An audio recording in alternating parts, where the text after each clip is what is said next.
Hi, Rio Grande Elementary third graders. Today we're going to talk about the Pony Express and how it helped to communicate with the West from the East. So we're going to talk about, if you remember from last week, we talked about how the railroad helped change the West by being able to bring people from the East much quicker, and it helped people settle in the West during that time. So let's talk about the Pony Express. So now, if you want to, there is a PDF that's attached to this in your Schoology Social Studies folder, and you can follow along with that as I read with you during this PowerPoint. So let's begin. Communication now and then. That's our heading. In this age of texts and tweets, it's easy to send messages. You just press a few buttons and boom, your message is sent. The person to whom you sent it will get it in just a few seconds. Distance is no longer an issue. So what happened now is during this time we had the gold rush. So we needed to be able to communicate with people all the way from the East Coast to the West Coast. So let's take a look at our passage. But things weren't always so easy. In 1848, gold was found in California. Thousands of people rushed there to get some.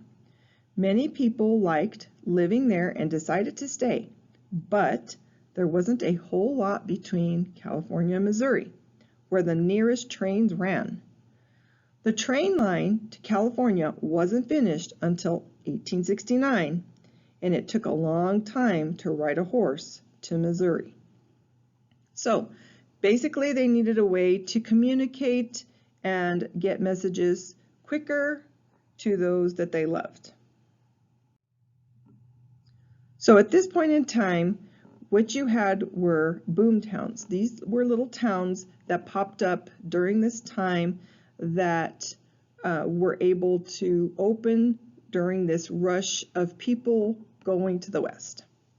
So imagine that it is the year 1860. You have moved to California to open a shop.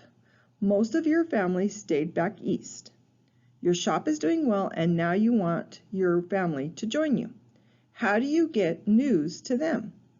Well, there's no phone, no train, and you can't leave your shop for too long.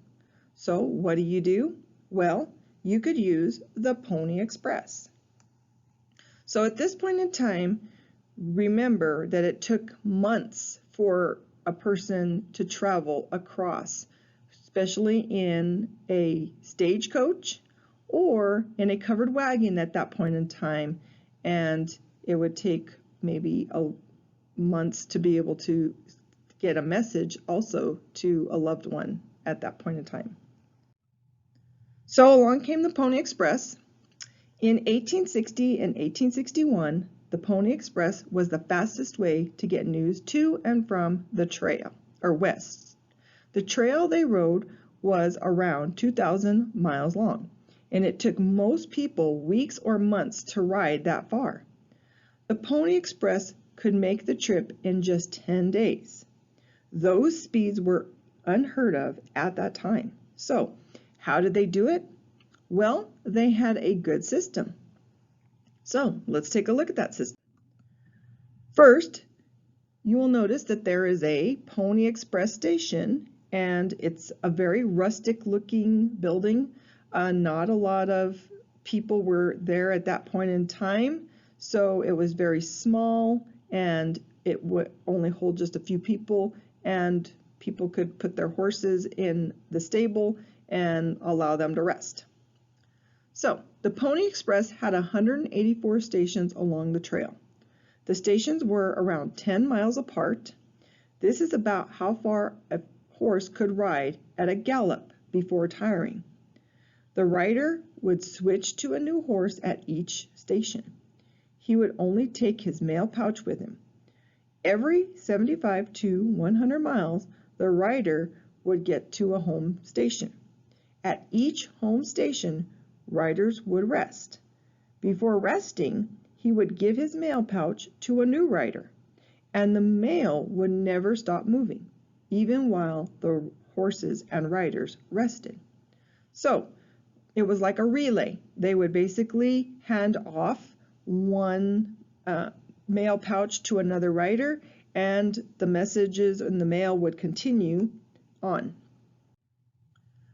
Pony Express riders. It was tough to ride for the Pony Express. Each rider had to weigh less than 125 pounds. Speed was the key. Most of the riders were teenage boys. They rode at a fast pace for up to 100 miles a day. If there was an emergency, one rider might have to ride 200 miles in a day. The ride would be rough and dangerous. Attacks by Native Americans were common.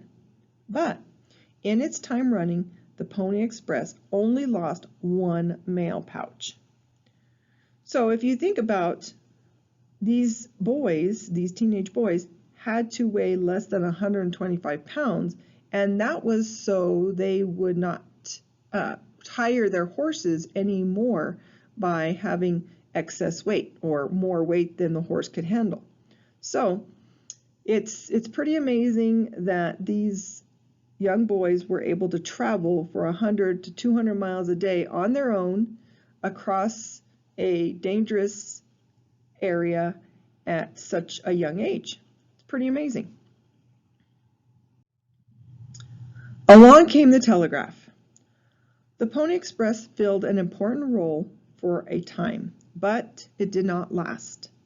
The Civil War started in April of 1861. This was bad news for the owners. The worst for them was yet to come. On October 24th, 1861, the first telegraph line to California was finished. This linked them to the rest of the country. People could send messages in an instant. 2 days later, the Pony Express closed. But the lore of the brave riders live on even today. So lore is stories. It's just a fancy way to say stories. If you notice, there's a vocabulary text there at the bottom. Gives you information about what the word lore means.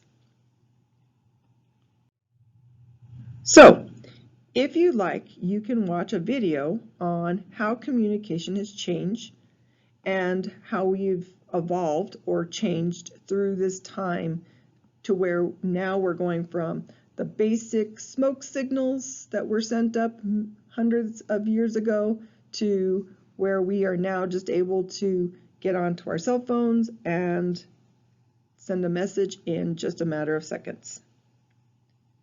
So let's take a look.